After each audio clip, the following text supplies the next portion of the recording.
አይመንን ማን ያንሳት? ቢላልን ማን ይስራው? የኔ ነው ግን የኔ አይደለም እያልን ነው። ኢስላም ኮፍያ ያደርጋል፣ የጉራጌ አክሰንት እንዲኖረው ይደረጋል። ብዙ እውቀት የለውም፣ ንግድ ብቻ ነው። ከዛ ደግሞ ከንግድም ስግብግብ ነጋዴ እንዲሆን ይደረጋል። የሙስሊም ነጋዴ ስግብግብ ሆነ ያውቃል። ይቺ ሀገር የቆመችው በሙስሊሙ ነጋዴ ቸርነት ነው።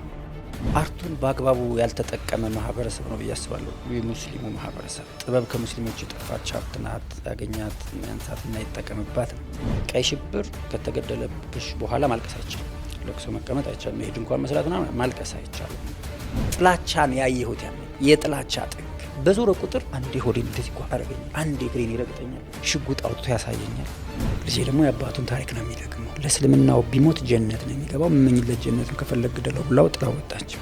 የሚመቱት ሰዎች ስታያቸው እንዴት ያሳስሩሻል። ሊሰግዱ የመጡ ሰዎች አንድ ልጅ እንደዚህ ግንድስ ብሎ ሲወድቅ አይቻለሁ። ማለት በቃ ቀጥታ እንደዚህ ወደቀ። ከጭንቅላቱና ከእግሩ ሲይዙት እንዲቀጥ እንዳለ ነው፣ እንደ ሬሳ ነው ይዘውት ሄዱት።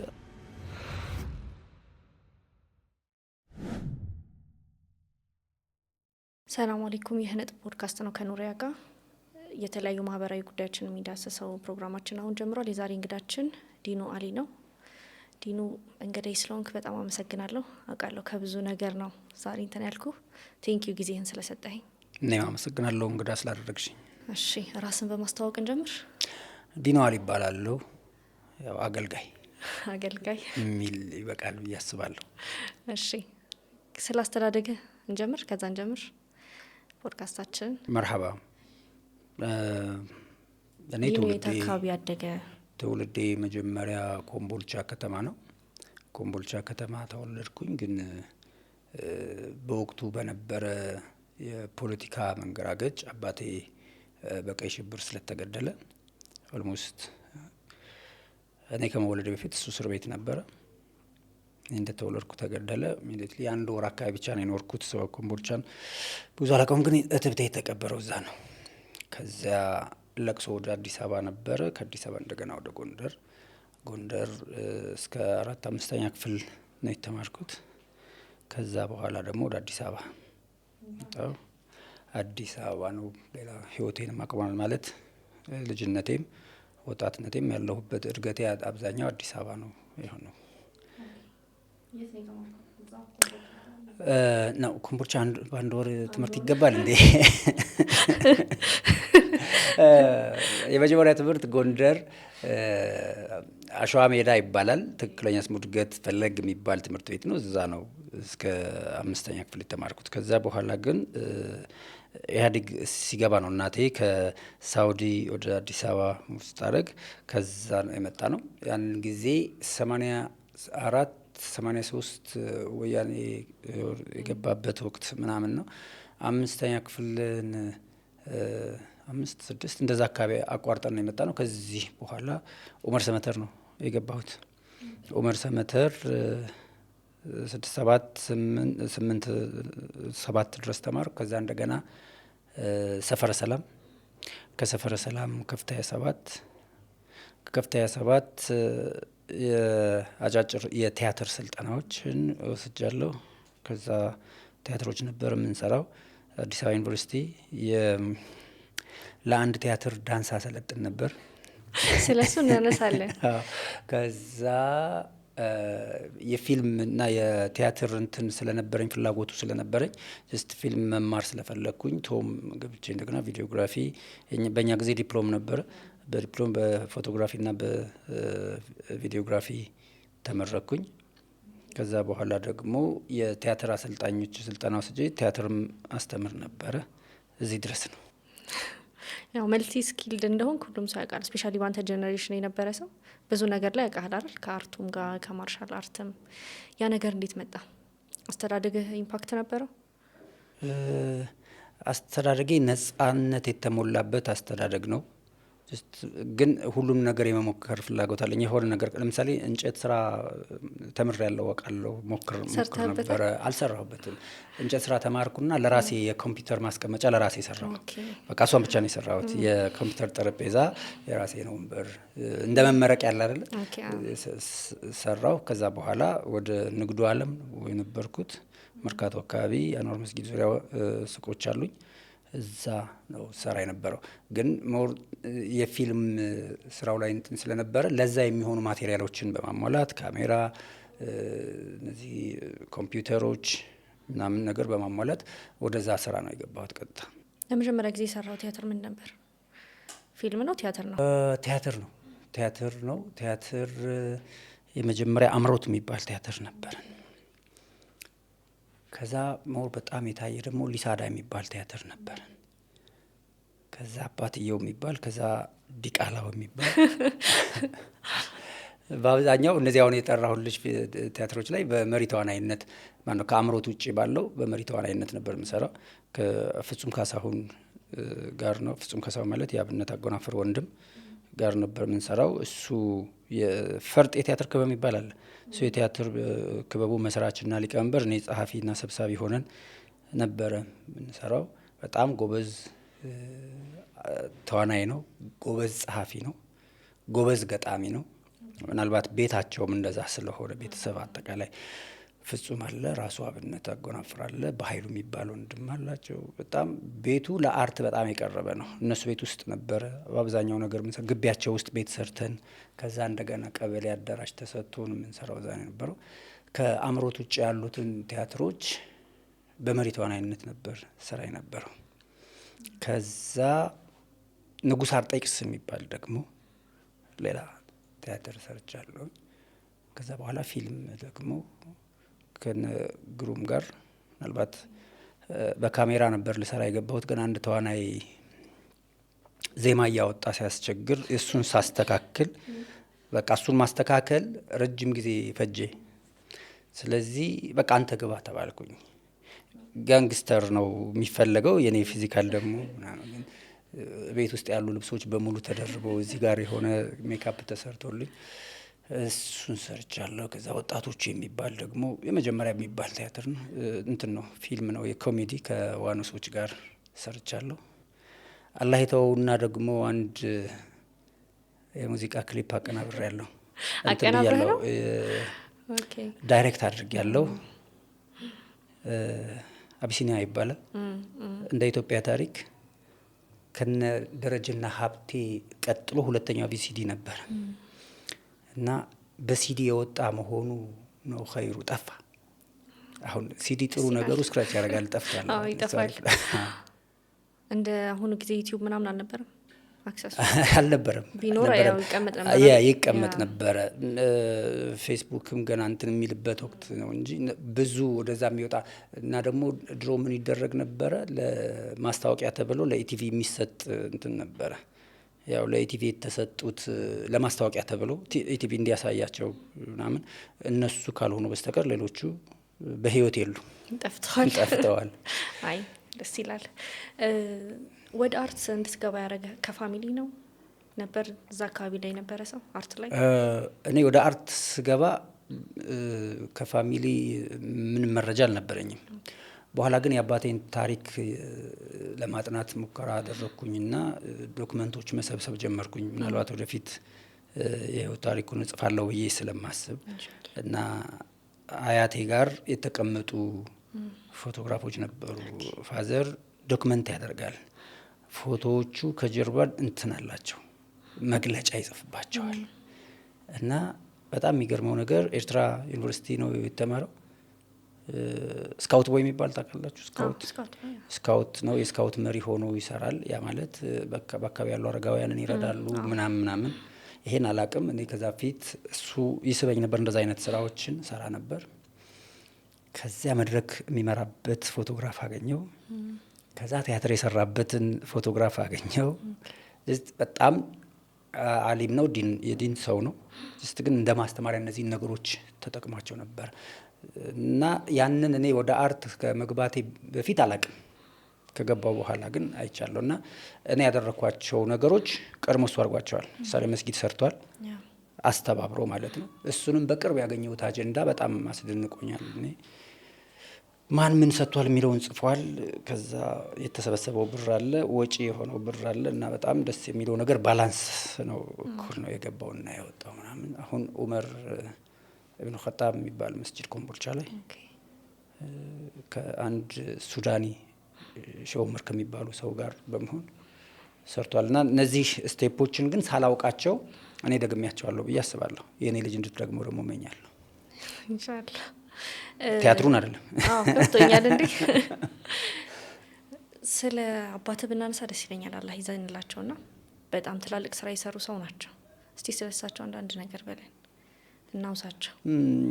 አንድ አስማማው ዩሱፍ የሚባሉ ጸሐፊ አሁን ወደ አኺራ ሄደዋል፣ አላህ ይማራቸው። ሀወዛይዲን ብርሃን የሚል መጽሐፍ ላይ የአባቴን ታሪክ በተወሰነ ገጽ አካተውታል። እኔ ከሰጠኋቸው ውጪ አዲስ ያገኘሁት ነገር በጣም አሁን የነበረበት ትልቅ እንትን እንዳያደረገኝን ነው። ምናልባት አሁን የትምህርት ቤቶች ምገባ የሚባል ነገር ምናልባት በቅርብ ላይ የሰማ ነው። እኛ ተማሪ እያለን ራሱ አናውቀውም። ተማሪ እያለን አይደለም የ2 ዓመት ምናምን ታሪክ ነው። በ1960ዎቹ ኤርትራ ውስጥ ከቤተሰቦቻቸው ወጥተው በቤተሰቦቻቸው ድጋፍ ለማያገኙ ተማሪዎች ትምህርት ቤቱ ምገባ እንዲጀምር አድርጎ ነበር። ይሄ በጣም ይገርመኛል። ትልቅ ስራ ነው። አዎ በዲን ጉዳይ አይደራደርም። መምህር ሆኖ ነው ከወደ ኮምቦልቻ የሄደው። እሱ የጎንደር ሰው ነው። መምህር ሆኖ ሄዱ ደግሞ በሰፈር ውስጥ እየዞረ ለምንድን ነው ሰላት የማትሰግዱት ይላል። ይሄ አስገዳጅ ነገር ይላል። እንዲሁም እዛው የተወሰኑ ኢንተርቪዎች ለመሰብሰብ ሄጄ አንድ አባት ጠሩኝና በአንተ አባት ምክንያት ነው ሰላት የጀመርኩት አሉ። እንዴት አልኳቸው። ሁልጊዜ ሲያገኘን ለምንድን ነው የማትሰግዱት ይለናል። እኛ ደግሞ ሁልጊዜ አንድ አይነት ምክንያት ነው የምንሰጠው። በቃ እንዲለቀን ስለምንፈልግ አይ ልብሳችን ነጃሳ ስለሆነ ነው እንለዋለን። ኋላ ልብሳችን ነጃሳ ነው ያልነውን ሰዎች በሙሉ መዝግቦ ቤት ለቤት እየመጣ በሉ ልብሳችሁን ሰብስቡና እሁድ እኔ እሁድ እረፍት ነኝ ቤት ያምጡልኝ ቦርከና ወንዝ ወስጄ አጥቤ ያመጣላቸዋለሁ አለና ኡዙር አሳጣናል። በኋላ ተነጋግረን አያደርገውም እስኪ እንውሰድ ብለን ሰጠነዋል። ማታ ላይ አድርቆ አጥቦ ተኩሶ በየቤታችን እያንኳኳ ሰጠን። ከዛ ጊዜ ጀምሮ የጀመርነው ሰላት አሁን አልቆመም ማለት ደስ ይላል በጣም። የመስጂዱ ጉዳይ እንደዛው የሚያደርገው ነገር ነው። ሌላ ሰው ደግሞ አሁንም እንደዚሁ ትልቅ ሰው ናቸው። ዲኑ መጥቷል ሲባል ሰምተው መጡ። እንዲሁ አንድ ታሪክ ሳልነግርህ እንዳልሞት ነው። ፈልግህ ነበረ፣ ወንድ ልጅ እንዳለው ሰምቼ ነበር፣ ፈልግህ ነበር። ምንድን ነው አልኳቸው። ይኸውልህ አባትህ አንተም የተወለድከው የኖረባት ቤት እቺ ናት አሉ። ትንሽዬ የቀበሌ ደሳሳ ቤት ውስጥ ነው የሚኖረው። የኔም ቤት ደግሞ 2000 ካሬ ሜትር ነው። ቤቱን ያሰጠኝ እሱ ነው። እንዴት አልኳቸው። መንገድ ላይ ያኔ መሬት እየተሰጠ የመንግስት መሬት እየተሰጠ ሰው ያለው ብቻ ነው የሚሰጠው። ተሰልፌ ምናምን ተገፍቼ በቃ አንሰጥም ብለውኝ እያለቀስኩ መንገድ ላይ ስመለስ አገኘኝና ምን ሆነሃል ምናምን አለኝ። እንደዚህ ብዬ ጠይቄ ተናድጄ ምናምን ቆይ እስቲ በቃ ወረቀቱን ስጠኝና እኔ ሞክርልሃለሁ አብሽር ሂድ ምናምን ብሎኝ ሄደ። በማግስቱ እንዴት እንደጨረሰው አላውቅም። ይሄ 2000 ካሬ ሜትር እንዲሰጠኝ አደረገ። እሱ ግን በዚች ቤት ውስጥ ነው ያለፈው። ሌላ እማማ ጀሚላ የሚባሉ ሴትዮ አገኘው። በቃ አሁን ስለ አባቴ የበለጠ የማወቅ ጉጉቴ የጨመረ የሾመር ባለቤት ናቸው። አሁንም በህይወት አሉ፣ አላህ ያቆያቸው። ስለ የተገደለበት እለት ክስተት ነው እሳቸው ደግሞ የነገሩኝ። ቀይ ሽብር ከተገደለብሽ በኋላ ማልቀስ አይቻልም። ለቅሶ መቀመጥ አይቻልም። መሄድ እንኳን መስራት ምናምን ማልቀስ አይቻልም። እና በጣም ብዙ ሰው ሆድ ብሶታል። ፋዘር ደግሞ የነበረው ሪሌሽን ከማህበረሰቡ ጋር በጣም ኮንታክት ነው። በቃ ማለት ብዙ የማናቃቸው ነገሮች ሰርቷል እና ለብዙዎቹ ባለውለታ ሆኗል። እሱ ተገደለ የተባለ ጊዜ ግን አብዮት ጠባቂዎች መከልከል አልቻሉም እና ያን ጊዜ የሌሎች ዘመዶቻችንም ለቅሶ የተወጣ ነው ያን ጊዜ ነው ይላሉ እማማ ጀሚላ። ይሄ በጣም መሰጠት ነው፣ ደስ ይላል በጣም። እና አባቴን በህይወት አላውቀውም እኔ ኦልሞስት እንግዲህ አንድ ወር ልጅ ሰው ነው የተገደለው፣ ግን አውቀዋለሁ።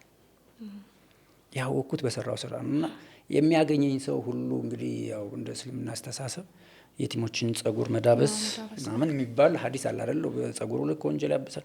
ጸጉርሽን እየዳበሰ የሚነግረኝ ታሪክ እኔ አንገቴን ቀና አድርጌ እንድሄድ አድርገውኛል። ምናልባት የእሱ አይነት ሰው የመሆን ፍላጎት መሆን ባይቻልም ሮል ሞዴል ሆኗል። ሲሞት 32 ዓመቱ ኦኬ በጣም ያንግ ነበሩ። ያንግ ነው። እስር ቤት የነበረ ሰው ደግሞ አገኘሁኝ። አንድ ሙስሊም ያልሆነ አብሮት መምህር የነበረ ነው። በጣም ነው የሚወደው።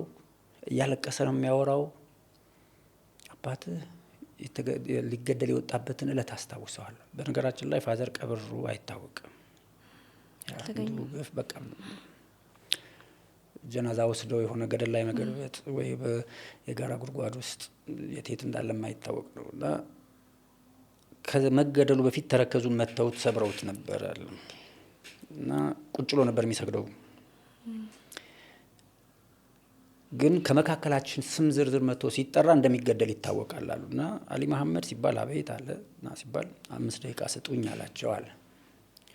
እሺ ፍጠን ምናምን ተባለ። ተነስቶ ያን ጊዜ ቁጭ ብሎ ነበር የሚሰግደው። ያን ጊዜ ቆሞ ሰገዳል።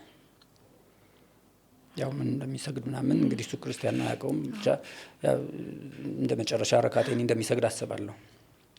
ቆሞ ሰገደ። ከዛ በኋላ አልተመለሰም። ኦኬ የመጨረሻ ላስት ሞመንታቸው ነበር ማለት ነው። አዎ እንግዲህ ሰው በሰራው ከይር ስራ እንደሚወሳ ምሳሌ ናቸው። ኢንሻአላህ ደግሞ በሰፊው እሳቸው ላይ የሆነ ነገር ሰርተህ ታሪካቸው ለሁሉም ይደርሳል ብዬ አስባለሁ። ኢንሻአላህ ወደፊት ኢንሻአላህ ብዙ ያልተነገሩ ታሪኮች አሉት። ምናልባት በመጽሐፍ ታሪኩን ጽፌ ካስቀመጥኩት ህያው ይሆናል ብዬ አስባለሁ እና የተወሰኑ ኢንተርቪዎች ሰብስቤያለሁ አደርገዋለሁ ብዬ አስባለሁ ባለኝ ጊዜ ኢንሻአላህ። እኛም እንጠብቃለን ለኛም ስለሚጠቅም ማለት ነው። ወደ ኋላ ልመልስልኝ ነው። ከአርት ስራ እንድትወጣ ያደረገህ ምንድነው? ተርኒንግ ፖይንትን ብናነሳ ደስ ይለኛል። ከአርት ስራ አልወጣሁም። የአርት ስራውን ምናልባት ኢስላሚክ አድርጌው ይሆናል። ኦኬ መልኩን የቀየረው የአርት ስራ በመጀመሪያ ደረጃ ሱስ ነው ለኔ፣ ወንጀል ነው ብዬ አሁን እየሰራን ያለ ነው አርት ነው። ከካሜራ ጀርባ ቁጭ ብለን ኢንተርቪው ያረክሽኝ ነው፣ ቁጭ ብለን እያወራን ነው። ይሄ አንዱ የአርት አካል ነው። ምናስተምርባቸው የነበሩ ሂደቶች፣ ምንሰራቸው የነበሩ ነገሮች፣ መድረክ ላይ ወጥተን የምናደርጋቸው ነገሮች አርት ናቸው። ከአርት ስራ አልወጣም። ምናልባት ሰው ግር እንዳይለው እንጂ ቲያትር እሰራለሁ ብዬ አስባለሁ። ወደፊት ፕሮዲውስ አደርጋለሁ። ይሄ ግር ያስብላል። እኔንም ግር ያስብሎኛል። ግልጽ አድርግልኝ። አርቱን በአግባቡ ያልተጠቀመ ማህበረሰብ ነው ብዬ አስባለሁ። የሙስሊሙ ማህበረሰብ ጥበብ ከሙስሊሞች የጠፋች ሀብት ናት። ያገኛት ያንሳትና ይጠቀምባት ነው። ከዚህ ቀደም ምናልባት አይታችሁት ከሆነ የነጻ ለምን ኢንተርቪው አድርጌው ነበር እዚሁ ቤት እና ስለ አሪሳላህ እያወራን ነበረ። አሪሳላህ ሙስጠፋ አቃድ በላል ዳይሬክተሩ ሳውዲ ነበር ሊሰራ የነበረው። ከፈቀዱ በኋላ የሆነ ፈትዋ ተሰጥቶ እንዲወጣ ተደረገ። ከዛ በሁለት ሀገር ምናምን የተሰራው ሞሮኮና ወደ ሊቢያ አካባቢ እንዲሁም ጋዳፊ ተጨማሪ በጀት ሰጥቶት አሪሳላህ 2 ጊዜ የተሰራ ፊልም ነው ታውቂያለሽ? አንድም በአረበኛ አንድም በእንግሊዝኛ በተመሳሳይ ጊዜ ነው የተሰራው። በጀት ስላገኘ በጀት አጥቶ ነበር። በኋላ ጋዳፊ በጀቱን ሲያመጣ እሱ በጀት ካገኘ በኋላ ጋዳፊ ተጨማሪ በጀት እኔ ነኝ የምሰራው ብሎ ሲያመጣ 2 ጊዜ ሰርቶታልና አሪሳላህ ሲራን በመናገር በጣም ትልቅ አቅም ያለው የጥበብ መሳሪያ ነው። ትልቅ በብዙ ቋንቋዎች ተተርጉሞ ታይቷል። ለብዙ ሰዎች የሂዳያ ሰበብ ሆኗል። ከነዚያ ውስጥ አንዱ ኡስታዝ ኻሊድን ማንሳት እንችላለን። ብላክ አሜሪካን በአውስትራሊያ ውስጥ የሚኖረው የንጽጽር ዳኢ ኡስታዝ ኻሊድ አሪሳላህ በወጣበት በ1970 ምናምን አካባቢ የወጣ ጊዜ ሲኒማ ቤት ገብቶ አይቶ ነው እስልምና ይሄ ነው እንዴ ብሎ ወደ እስልምና እንዲሳብ። እነዚህ ከታዋቂዎች ነው የሚልሽ። ኖርማል ሰዎችን ደግሞ ስናይ ብዙዎችን እንትን ያደረገ ፊልም ነው። ፊልም ሐራም ነው ሐላል ነው የሚል ነገር ውስጥ አልገባም። እኔ የኔን ግንዛቤ ግን ነው የምነግርሽ።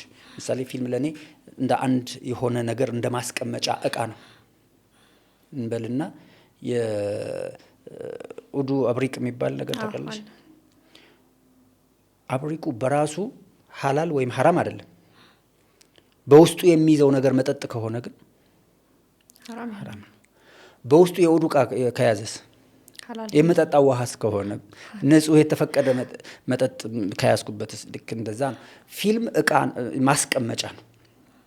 በፊልም ውስጥ የምናስቀምጠው ነገር ግን በዚህ ጉዳይ ላይ ብዙ ውዝግብ እንደሚመጣ ብዙ ምናልባትም ኮመንቶች ላይ ይጠብቃሉ፣ ብዙ ትችቶች ሊመጡ ይችላሉ። ይሄ የኔ ግንዛቤ ነው፣ የኔ ያለሁበት ግንዛቤ ነው።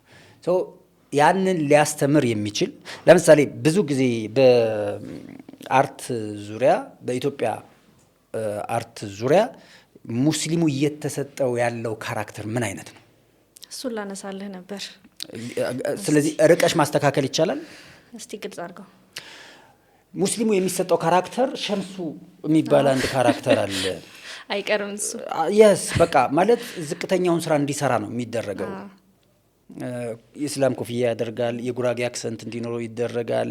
ብዙ እውቀት የለውም፣ ንግድ ብቻ ነው። ከዛ ደግሞ ከንግድም ስግብግብ ነጋዴ እንዲሆን ይደረጋል። ሙስሊም ነጋዴ ስግብግብ ሆኖ አያውቅም። ይቺ ሀገር የቆመችው በሙስሊሙ ነጋዴ ቸርነት ነው። እውነታውን ወደ ኋላ መለስ ብለን ብንመለከት የአላሙዲን እናት ወልዲያ ባለ ሁለት ደጃፍ ሱቅ ነበራቸው። ትልቅ ሀብታም ከሚባሉ ሰዎች ናቸው። አላሙዲን ያደጋበት መንቻሬ አካባቢ ምናምን ማለት ነው። እና ሱቅ ቁጭ ቆመው እየጠበቁ እኒህ ሙስሊም ነጋዴ ከሩቅ ሰው ሲመጣ ምን ፈልጎ እንደመጣ ያውቃሉ። የሚገዛና ይሄ ደግሞ ምጽዋት የሚፈልገውን ያውቃሉ። ምጽዋት የሚፈልግ ሰው መስሎ ከታያቸው መሳቢያ ስበው እጃቸውን እንዲህ አድርገው አያዩም። እንደዚህ ነው ሰብስበው የሚይዙት። ብሩ ስንት እንደሆነ እንኳን አያስቡም።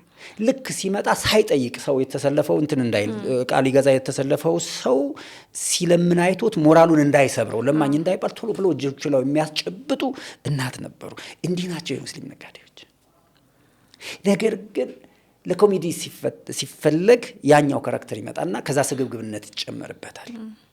ከዛስ ለምሳሌ ፊልሞች ሲሰሩ ክራውድ ሲን የሚባል ነገር አለ አይደል? ክራውድ ሲን ማለት ካፌ ውስጥ ወይ መንገድ ላይ ካራክተሩ የሚያወራ ከሆነ ህይወት እንዲኖረው መንገዱ ባዶ መሆን የለበትም። የሚያልፍ ሰው ምናምን ይኖራል። ካፌው ባዶ እኔና አንቺ ከሆነ አክተሮቹ ቁጭ ብለን ስናወራ እዛኛው ጠረጴዛ ላይ ሁሉም ባዶ ሆኖ መቀመጥ የለበትም። ጀስት ክራውድ ሲን የሚሰሩ ተዋናዮች፣ ረዳት ተዋናዮች ተሰብስበው ሻይ ቡና ይላል።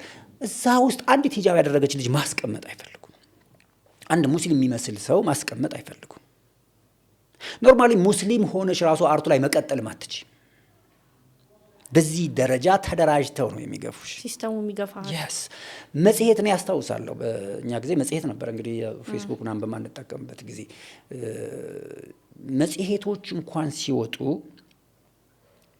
ግዕዝ ቃላትን እንዲያስገቡ ጫና የሚደረግበት መንገድ ነበረ። ጫና እንኳን ልትያቸው ትእዛዝ ይወርድላቸው ነበር። እንደ ማህበረ ቅዱሳን የሚሰሩት ቀላል ነገር አይደለም። የተወሰኑ ግዕዝ እኔ ግዕዝ ቃላት ጋር ችግር የለብኝም። ጀስት ራሳቸውን ፕሮሞት የሚያደርጉበት መንገድ ግን ሙስሊሙን በገፋ መንገድ ነው። that's why ሙስሊም ሆኖ ተዋናይ ሲሆን ምንም ያህል አቅም ቢኖረው ይገፋል። ግን እንደ ኮሚኒቲ ሙስሊሙ ይፈልጋል ቦታው። እኔ ይኸውልሽ ለምሳሌ ሙስሊም ሆነ ተዋናይ ስትሆን ራሱ አለ አይደል? እሱ እንግዲህ የሰውየው የግለሰብ ጉዳይ ነው፣ እንደ ኮሚኒቲ አይደለም። እኔ እዛ ውስጥ ሆኜ ግን እስልምናን ማስተማር የምችልበት መንገድ አለ ወይ ብዬ ካመንኩኝ እጠቀም። ኢስላሚክ ፊልሞች እየተባሉ ይወጡ ነበረ ከዛ በኋላ። የተወሰኑ ፊልሞች ነበሩ። ኢስላሚክ ምንድን ነው? ጥሩ ነገሮች ኢስላሚክ ናቸው። ራሱን እያገለለ ይመጣል በሁሉም ነገር ራሱን እያገለለ ከዛ በኋላ አሁን ሙሉ በሙሉ ተቆጣጥረውታል። የአገር ገጽታ ከሚሳልባቸው መንገዶች ውስጥ አንዱ የአርቱ ስራ ነው፣ ፊልሙ ነው። ጥበባዊ ስራዎች ናቸው። ያንን ነገር የሆነ አገርን እንትን የሚል ምሳሌ የሙስሊሙ ቁጥር ትንሽ ነው የሚባለው ፊልማቸው ላይ እንኳን አይታይም። አንዱ መገምገሚያ እሱ ነው። ስታብሊሽ ሲደረግ መስጊድ እንዲታይ አይፈልግም። ስታብሊሽ ሾት ይፈልጋል አይደል? የት ነው መቼት የሚለውን የምትገልጪው ቦታ የሚገለጽበት መንገድ አንዱ ስታብሊሽ ሲደረግ እንኳን መስጊዶች የማይታዩበት ቦታ ላይ ነው። አልፎ አልፎ እንደነ ቴዎድሮስ ተሾመ አይነት ሰፋ ያሉ ሰዎች ካልሆኑ በስተቀር እሱ ሙስሊም ካራክተር የሚያመጣል ያስገባል። አዛን እንዲሰማ አዛን የማይሰማበት መስጊድ የማይታይበት ሂጃብ ለባሶች የሌሉበት ሙስሊም የሚመስል ነገር የሙስሊም ካራክተር የማይታይበት ቦታ የሙስሊሞች ቁጥር አናሳ ነው ቢባል አንዱ መገምገሚያው እሱ ስለሆነ ስለዚህ ልክ ሪሳላ ጥቅም አለው ብለን ካመንን ልክ ላይን ኦፍ ዴዘርት ምሳሌ ዑመር ሙክታርን ብንመለከት የነበረው ተጽዕኖ ዑመር ሙክታርን በዛ መልኩ መግለጽ የቻለ ነው ብለን ብናስብ ነጃሺስ ማን ይስራው? ትልቅ ታሪክ አለ ያልተወሰነ። አንቺ ስራው ላይ የለሽም፣ የሚሰሩ ሰዎች ሌሎች ይሆናሉ። ሌሎች ደግሞ አላማና እምነት አላቸው። አላማና እምነታቸውን በሚመስል መልኩ ቢሰሩት አንቺ ምን ቤት ነሽ? ኡሙ አይመንን ማን ያንሳት? ቢላልን ማን ይስራው? የኔ ነው ግን የኔ አይደለም እያልን ነው። ርቆ እንትን ማለት አይቻልም። ቀርበሽ ደግሞ ወንጀል የሆኑ ነገሮች ውስጥ አትሰሪም፣ አትሳተፊም። እንዴት? እሱ ከባድ ነገር ነው። ያን ከባድ ነገር መቋቋም ከተቻለ ሊጠቅም የሚችል እኔን ሊገልጽ የሚችል እስልምናዬንና ኢትዮጵያን ሊናገርልኝ የሚችል ቲያትር ከሰራው ለምን አልሰራም? አላማው ያው ታሪኩን ማስተላለፍ ስለሆነ ግባችን ነው። ቅድም እንዳልኩሽ ነው። እቃው በራሱ ሐራም ሐላል አይሆንም። እቃው ነው ቲያትሩ፣ እቃው ነው ፊልሙ። በእቃ ውስጥ የማስቀምጠው ኮንተንት ግን ሐራም ሐላል ያደርገዋል። ዛሬ ላይ ዝም ብለን ብንመለከት ቱርክ ራሷን ልትገነባበት ያሰበችበት የምትሄድበት መንገድ የሚገራርሙ ነገሮች አሉ። ምንድነው የኦስማን ታሪክ፣ ከዛ በፊት ያሉትን እነ ሱሌማን ባሻህን ስንመለከት ያን ታሪክ አውጥቶ እስልምና ምን እንደነበረ ግልጽ አሳይተዋል። እስልምናዬ ነው እንዴ? ለሙስሊሙ ራሱ እኮ እስልምና እንዴ ነው እንዴ? ለምንድን ነው የተዝረከረኩት የሚል ስሜት እኮ ፈጥሯል። ኤርትግሩልን የሚያክል ካራክተር ተሸክመው አይ እኛ ፊልሙን አንሰራም ቢሉ ኖሮ ኤርትግሩል አይታወቅም ነበረ። ደግሞ ለአንድ ሀገር እድገት አንዱ መንገድ ወደ ኋላ መለስ ብሎ ምን ነበርን የሚለውን ነገር ማስተዋል ነው፣ ማየት ነው። ስለዚህ የወደ ኋላ ታሪካቸውን በዛ የተረኩበት የወጣበትን ገንዘብ ስታስቢው ምን ያህል ተጨንቀው እንደሰሩት ስትመለከቺ ደረጃውን ስታይ ከዛ በኋላ ደግሞ ተመልካቹ መላው ዓለም መሆኑን ስትመለከቺ እንደ ገቢ ምንጭም ነው፣ ራስን እንደ ማስተዋወቅም ነው፣ ኢስላምንም እንደ መካደም ነው። ይሄ የኔ አቋም ነው። አሁን የኔ አቋም ነው። ተሳስተሃል የምትሉኝ እኔን በሉኝ። አልተሳሳትኩም ብዬ ሞግታለሁ። ተሳስተሃል ብላችሁ ስታሳምኑኝ ይቀበላለሁ። የኛ ትልቁ ችግር ተሳስተሃል ልክ አይደለህም ምናምን ከማለት ይልቅ ወደ መሰዳደብ ነው የምንሄደውና ስድብ ማንንም አይለውጥም። ጅስት ግን የፊልሙም የቲያትሩም ስራ ለዳዕዋ መሳሪያነት ይጠቅማል ብዬ አስባለሁ። ከዚህ እንውጣና ደግሞ ወደ ድምጻችን ይሰማል ሰድህ እሱን ጊዜ እስቲ እናንሳ። ድምጻችን ይሰማ ያው ወጣትነት አለ አይደል? ቁጭት አለ አይደል? ድምጻችን ይሰማ ይሄ ዱርዬ ከምትዩ ጀምሮ ለእስልምናው ፍቅር ያሳየበት ድምጻችን ይሰማ ኢትዮጵያውያን ሙስሊሞች ጨዋነታቸውን የተናገሩበት ድምጻችን ይሰማ የመብት ጥያቄ እንዴት መሆን እንዳለበት የታየበትና የሙስሊሞች ከፍታ የታየበት እንቅስቃሴ ነው። በጣም ይደገም ይሆን የምትዩ አይነት በዘመን አንዴ የሚከሰቱ ነገሮች አሉና ያ ክስተት ሲመሩ የነበሩ ሰዎች በጣም ጥበበኞች ናቸው። በህይወት ያሉትን አላህ ይጠብቃቸው፣ አሜን። የሞቱትን ደግሞ አላህ በጀነት ያኖራቸው። ድምጻችን ይሰማ እንቅስቃሴ የነበረው ያው እኔ አፍሪካ ቲቪ በነበርኩበት ጊዜ ነው። እንግዲህ ቅድም ተርኒንግ ፖይንት ያልሽው የመጣው በዛ ነው አፍሪካ ቲቪ። ከዛ ከመሐመድ አወል ምናምን እሱም በኋላ እናወራበታለን። መሐመድ አወል ሳላላህ ይማረው ሙዚቃም በሱ ነው እንዲቆም የተደረገው። ከዛ በኋላ ኢሚዲየትሊ አፍሪካ ቲቪ ካሜራማን አጥተው ነው ሙስሊም ካሜራማን አጥቶ ሲባል ነው የገባሁት እንጂ እዛኛው ነው የነበርኩት። እና እዛ ደግሞ ካሜራማን ብቻ ሳይሆን ብዙ ነገር ነበር ጉድለቱም። ብዙውን ለመሙላት ቅድም እንዳልኩሽ ዳይሬክት አደርጋለሁ፣ ቀርጻለሁ፣ ኤዲት አደርጋለሁ፣ ራሴ ደግሞ እንትን እሰራለሁ፣ ፕሮግራም መራለሁ ምናምን ነገሮች። እዛ ሆነን ረመዳን አይ ቲንክ ሁለተኛ ቀን ይመስለኛል። ቅዳሜ ቀን ነው ቀኑን አስታውሳለሁ። ሶፋ ለመግዛት 11 ሺህ ምናምን ብር ይዣለሁ በኪሴ ለእናቴ ሶፋ ለገዛ ሰርፕራይዝ ላደርግ ለረመዳን ምናምን። ስወጣ ዙሁር አዛን አለ። እንግዲህ አዛን እያላታለፊ አንዋር መስጊድ ነው። አንዋር መስጊድ ገባሁኝ።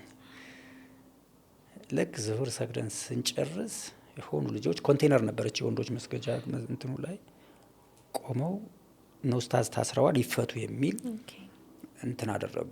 ተቃውሞ ተደረገ። አብረን ጮህን ምናምን። ነገሩ ሲረዝም ፊቱን የሸፈነ ልጅ አለ ኮንቴነር ላይ ሆኖ ሳይፈቱ አንበተንም ወደሚል አቅጣጫ ሄደ። የተረዳሁት ነገር እቺ ነገር አሁን ፖሊሶች ይመጣሉ፣ ሰው ይጎዳል። ሰው ምን ማድረግ አለብኝ? ጻፍኩና አሪፍ እንቅስቃሴ አድርገሃል ለነገ ቅጠርና በትን የሚል ጽሁፍ ጽፌ ሰጠሁት። ወረወረው። ድጋሚ መስጠት አለብኝ ጽፌ ሰጠሁት። ሳያነብ ወረወረው። ምናልባት እንግዲህ እዛ ላይ የነበረው ልጅ ሌላ ተልእኮ ያለው ልጅ ሊሆን ይችላል። ቢካዝ በጣም ቆንጆ ነገር ውጤታማ የሆነ ነገር ተሰርቷል። ከዛ በኋላ ለሚቀጥለው ቀን ነው፣ ካልሆነ ሰው ሊጎዳ ነው። ስለዚህ መውጣት የለብኝም እኔም እዚህ ሆኜ በቃ ማድረግ ያለ። ሰው ደግሞ ያው ቲቪ ላይ ስለሚያይሽ ምናምን እናንተ ሄዱ ምናምን ነው። እንዴት አድርገን ነው በኋላ እንዲህ እያልኩኝ ተከበበ። ሲከበብ ከዛ ወርደው በድንጋይ ፖሊሶችን የድምጻችን ይሰማ ሂደት ይሄ አይደለም እየተመታችሁ እንኳን እንዳትወረውሩ ሲሉ ነበርና ሐሰን አሊ ያውቃለሁ። ለሊት አስታውሳለሁ ጁማ የአወሊያ ጊዜ አትወርውሩ አላማችን ይሄ አይደለም እያለ ሲያስተባብር በቃ ይሄ ከፍታው ከዛ ነበር የሚታየው። በመሀል ግን እነሱ የሚፈልጉት እንዲሆን ድራማ እንዲሰሩ የተላኩ ሰዎች ናቸው ያንን ያደረጉት። የተያዝኩት እዛ ነው። ከዛ በኋላ ዱላው ልዩ ነበር። በጣም ኬክ የሆኑ ዱላዎች ነበሩ። ወረዱበት። እሱ ብቻ አይደለም። ያን ጊዜ ደግሞ ሰውነቴ እንደዚህ በጣም ቀጭን ናትና ተመቸኋቸውና እንደዚህ ብድግ አድርገው ወደ ላይ ለቀቁኝ ወደ ታች ወደ መሬትና መሬቱ ራቀ። በጣም ሩቅ ሆነብኝ በሰው ቁመት። ከዛ በኋላ ራሴን ሳትኩኝ። እና ራስን መሳት ለመጀመሪያ ጊዜ የማውቀው ያኔ ነው። ራስን መሳት አለማወቅ አይደለም መንቀሳቀስ አለመቻል ነው። ግን ትሰሚያለሽ እና ሰመመን ነገር ሞቼ ነው ላለሁኝ በውስጥ አይ ብሞት ደግሞ አያመኝም። ሲመቱኝ ደግሞ ያመኛል። ብሞት ኖሮ ህመም አይሰማኝ ነበር። እንደዚህ የሆነ ማለት ከራስሽ ጋር ነው የምታወሪው። መከላከል አትችም ለሚመቱሽ ነገር። አንድ ሴት ፖሊስ አለች እንዲህ ማተባ ሳይታ ይመጣች እንደዚህ በዱላ እንዲህ እንደ ሙቀጫ ነበር የምትወቅጠኝና ሳኩኝ። ማለት አመታቷና ሐሳቧ አሳቀኝ ለኔ። ማለት ምቱ ያናድዳል እኮ ግን እሷ ከፖሊስ ተልእኮዋ በላይ ሐሳቧ ሌላ ነው። የተነገራት የተሳሳተ መረጃ አለ። በቃ ሙስሊሞች ክርስቲያኖችን ሊያጠፉ ነው የሚለውን አምናለች። በፖሊስ ደረጃ ያለች እድሜዋ በዚህ ትልቅ የምትባል ሴት ይሄንን ድራማ እንዴት ታምናለች የሚል በጣም እንትን ሳቅ ፈጠረብኝና አረ ይስቃል ስትላቸው ነው አንስተው ይጣሉኝ። አላ ጊዜ ሲፈተሽ 11 ሺህ ብር እንዴ ብር ሲያከፋፍልኩ ያየሁት ይሄንን ነው አለ። ተልኳለ ተባልኩ ብር ያከፋፈለ ነበር። ይሄው 11 ሺህ ብር ለሰው ሳከፋፍል እንግዲህ በሚሊዮን ተባለ ምናምን። ከዛ ብር አስይዞ ቪዲዮ ቀረጹኝ። ቀዩ ስልኬት አላሉኝ። አየሽ ከኋላችን ነበሩ ማለት ነው። እኔ የሆነ ቀይ ስልክ ይዤ ነበረ። ያን ጊዜ ያን ያህል ከባድ ካሜራ ባይሆንም የሆኑ መረጃዎች ግን ይይዝ ነበር። እና ስልኩን ጋርቤጅ ውስጥ ከትቼ ደውዬ እዚህ ቦታ ላይ ወስዳ ሄዱ ሰዎች ሳዩ ጣልኩትና ውሰዱ ብያቸዋለሁ። መጀመሪያ ልጆቹ የለም ምናምን። ሌላ ሳምሰንግ ነበረኝ ተች ግማሽ ተች የሆነ ስልክ ይመጣ ምናምን ነገር ደግሞ እኮ የሚይዙት ስልክ ምናምን ይላሉ። ይሄ ሂስዱም አለ አይደል ድጋፍ አላቸው ብለው ያስባሉ። እሱን ፈተሹ፣ ምንም የለው። አይዘውኝ ሄዱ። ድምጻችን ይሰማ እንግዲህ የነበረው እንቅስቃሴ በሙሉ የነበሩት ጥያቄዎች ይመለሱ ከሚል የዘለለ ነገር የለው። ኢሚዲየትሊ ግን ይዘውኝ ሲሄዱ እኔ ወደ በገፍ የሚጫኑ ሰዎች አሉ። ወደዛ ላይ ሲላ ሌላ ልዩ ነው ለብቻ ይቀመጥ ተባለ። ለብቻ አስቀምጡኝ። ፒክአፕ መጣ። ይድግባሉኝ። ሄጄ እኔ ከኋላ ጋቢና ልገባ እና ተመለስ ምናምን አለና በዱላ ናቴን እዚህ ጋር መጣ። ተፈነከትኩኝ። ከላይ ነው የምትወጣው አለኝ። እሺ ከላይ ወጥቼ ወዴት ይወስዱኛል? ወደ 4ኛ ፖሊስ ጣቢያ መርካቶ። 4ኛ ፖሊስ ጣቢያ በግራና በቀኝ በግምት 20 የሚሆኑ ሰዎች ብሪጅ ሰርተው ቆመዋል። የመጥረጊያ እንጨት ይዘዋል። እምባዬ መጣ በጣም ማለት የሚመቱት ሰዎች ስታያቸው እንዴት ያሳስኑሻል። ሊሰግዱ የመጡ ሰዎች አንድ ልጅ እንደዚህ ግንድስ ብሎ ሲወድቅ አይቻለሁ። ማለት የሰው ልጅ ሲወድቅ እኮ ጉልበቱ ሸብረክ ምናምን አለ። በቃ ቀጥታ እንደዚህ ወደቀ እና ከጭንቅላቱና ከእግሩ ሲይዙት እንዲቀጥ እንዳለ ነው። እንደ ሬሳ ነው ይዘውት ሄዱት። ሞቷል አልሞተም ምንም እንትን የለኝም። በቃ አሁን እዚህ አልተርፍም ብዬ አሰብኩኝና በዛ ነው የምታልፊው። በእነሱ ሁሉም እየቀጠቀጡች ነው የምታልፊው። ልክ እኔን ያዘኝና ልዩ ነው እንዳይመታ ተብሏል አለ። አላህ ሰማኝ ማለት ነው። ጋዜጠኛ ነው ተብሎ እኔ ሳልፍ ከኔ ጋር ሮጦ ያለፉ የተወሰኑ ሰዎች ነበሩ ሳይመቱ። ልክ እኔ አልፌ ቢሮ በረንዳ ላይ ቁም ተባልኩኝ። እዛ ከቁምኩኝ በኋላ የምታየው ነገር ለማየት ይከብዳል። የሰው ልጅ በዚህ ደረጃ እንዴት ነው የሚጨካከነው? ያውም የገዛ ያገሩ ልጅ። ምንድን ነው ሀሳባቸው? ጥላቻን ያየሁት ያኔ ነው። የጥላቻ ጥግ። በፍጹም ይሄ የፖሊስ ተልእኮ አይደለም። ፖሊሶቹ ፖሊሳዊ ትዕዛዝ ተሰጥቷቸው ሊሆን ይችላል። እነሱ ግን ትዕዛዙን በራሳቸው ፍላጎት የፈጸሙ ተራ ፖሊሶች ያየሁበት፣ ዩኒፎርም የለበሱ ጋንግስተሮች ያየሁበት ጊዜ ነበር። እና እኔን ያስያዘኝ ልጅ በረንዳ ላይ እንደዚህ ይዟዟራል። በዞረ ቁጥር አንዴ ሆዴን እንደዚህ ጓ ያደርገኛል፣ አንዴ እግሬን ይረግጠኛል። ምንድን ነው ከኔ ምንድን ነው የፈለገው? አላቅም። ተውቅ የላችሁ በፍጹም። ሽጉጥ አውጥቶ ያሳየኛል። ምንም አልተናገርኩትም። እኔ አንተን በአልቃይዳ ካላስፈረድኩብህ አለኝ። ምን አድርጌው ነው? በቃ እስላምነት ሙስሊም መሆን በዚህ ደረጃ እንትን ነው። በተለይ አፍሪካ ቲቪ ደግሞ ሲታይ እንዳሸባሪ ነው። አፍሪካ ቲቪ እኮ አይዘግብም ታውቂያለሽ? ይከለክሉ ነበር። እኛ ተደብቀን ነው የምንወጣው። ጁማ ራሱ አለቃችን ተደብቀን ነው የምንወጣው። አወሊያ ሄደን ይቆጣናል። ለምን ትሄዳላችሁ ምናምን ተብሎ በአንድ በኩል በቃ እንትኑ የኤዲቶሪያል ፖሊሲው እዛ ውስጥ አይገባም። ግን አሸባሪ ከመባል አልዳንም። እና ለመጀመሪያ ጊዜ ፍርድ ቤት የቀረብኩኝ ጊዜ የተባለው ምንድነው? ይሄ ልጅ ከአልቃይዳና ከአልሸባብ ጋር ቀጥታ ግንኙነት አለው፣ በሚሊዮኖች የሚቆጠር ብር ያንቀሳቅሳል። እንትኑ ይዞኝ ሲሄድ ነው ማለት ይዞኝ የሚሄደው አቃቤ ሕጉ አብሽር ቀላል ነው ያንቺ እኮ እንትን ነው እያለኝ እኮ ነው ይዞኝ የሄደው። ሚዴት ቪዛ ገብቶ ደነገጥኩኝ። ምንድን ነው ከባድ ነው። ከዛ መጀመሪያ የተያዝኩኝ ቀን የቁልፍ መያዣ የሌለው ቁልፍ ይዣለሁ፣ የቢሮ ቁልፍ። ከኪሱ አውጥቶ የቢንላደን ፎቶ ያለበት ቁልፍ መያዣ ታስታውሻለሽ? ነበረች ድሮ ትሸጥ ነበር። የተሰበረ ከሱ ኪስ ነው ያገኘሁት ብሎ ሰጥቷል። ይሄ ነገር በቃ ምንድነው ጠበቃ ያስፈልገኛል። ከቤተሰብ እንዳልገናኝ ተደርጓል። ማንን ልንገር? መጨረሻ ላይ አንድ ክርስቲያን ጓደኛ አለኝ። ቁጥሩ ቀላል ነው፣ ምትኩ ይባላል። የሱን ቁጥር ነው ለፖሊስ መስጠት የምችለው። ሳንቲም ሰጠሁትና ለአንድ ፖሊስ 122 አልኩት፣ በቀላሉ እንዲይዘው። እንደዛ ነው ቁጥሩ። ደወለለት። ሲመጣ ተያዘ ጓደኛዬ። ተባባሊ ነህ እና አይደለም ማን ነገረ? ኦኬ እሱም በድብቅ ነው። ሌላ ጥያቄ ነው። ያለሁበትን ያገኘው እሱ ነው። አይ እንደዚህ ምናምን ሲል ስልኩን ነጠቁት እና ሲያዩ የፖሊሱ ስልክ ተገኘ። ፖሊሱ ተባረረ። ያው ታሰረ ምናምን ተባረረ። እንዲሁም ታስሮ አንዴ ፍርድ ቤት ተገናኝተናል። እኔ ላንተ ብዬ ምናምን እያለኝ ነበር። ጓደኛዬን ቁጭ አድርገው እንዴት አሸባሪ ትረዳለህ ምናምን ነገር አሉት። እኔ ዲኑ ጓደኛዬ ሳይሆን ወንድሜ ነው። አሸባሪ የምትሉት ልጅ ደም ይፈራል። እኔ ዶሮ ማረድ አልችልም፣ አላርድም። ስቲል ነው እናቴ 5 ሴቶች ወለድኩ ትላለች። እኔ መሀል ላይ ነኝ። 2 ታናናሽ 2 ታላላቅ ሴቶች አሉና እኔ እኮ 5 ሴቶች ነው ወለድኩት ትላለች። እና ዶሮ ስትገዛ 5-6 ነው የምትገዛውና የሆነ መንገድ ላይ የሚመጣ ሰው አሳርዳ ፍሪጅ ላይ አድርጋ ነው የምትጠቀመው። የሚያርድ ሰው ስለሌለ ዶሮ አያርድም።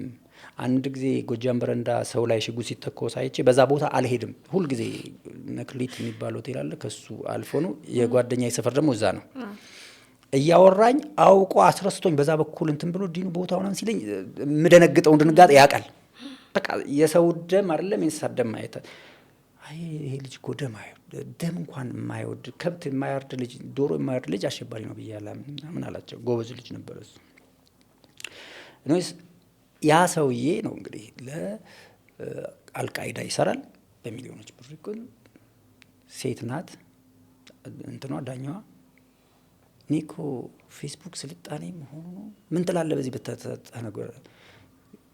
ክብርት ዳኛ ይቅርታ አድርጉልኝ ይሄ ክስ ሲነበብ ዞሬ ሌላ ሰው እየፈለግኩ ነበር።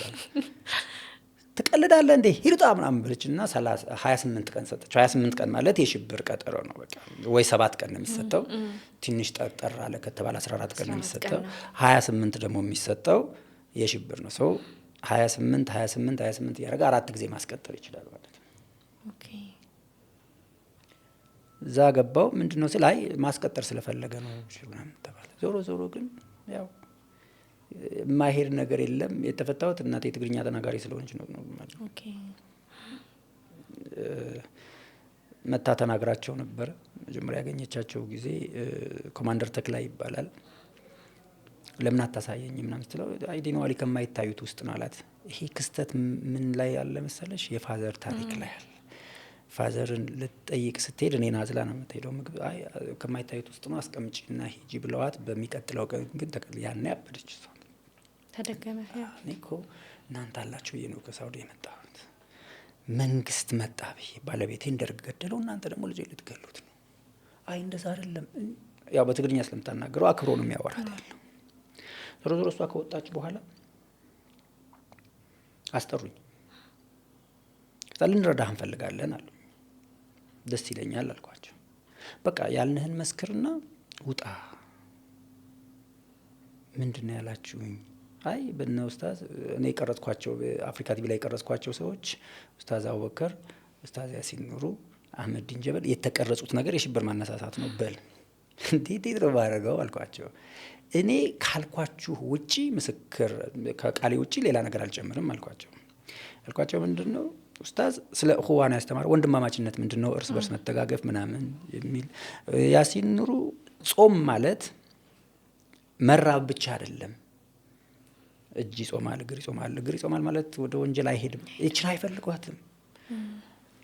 አህመድ ዲንጀበል ስለ ቀደምት አባቶች ነው ያወራው። እሷን ደግሞ አልወደዷትም። መጨረሻ እንዴት እሱ ስለ ቀደምት አባቶች ያወራል? ስለ ሱፊያዎች ያወራው ነው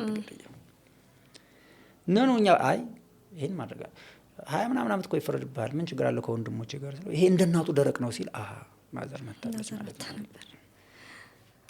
ብላው የሄደችው ምንድነው መጀመሪያ መጣች።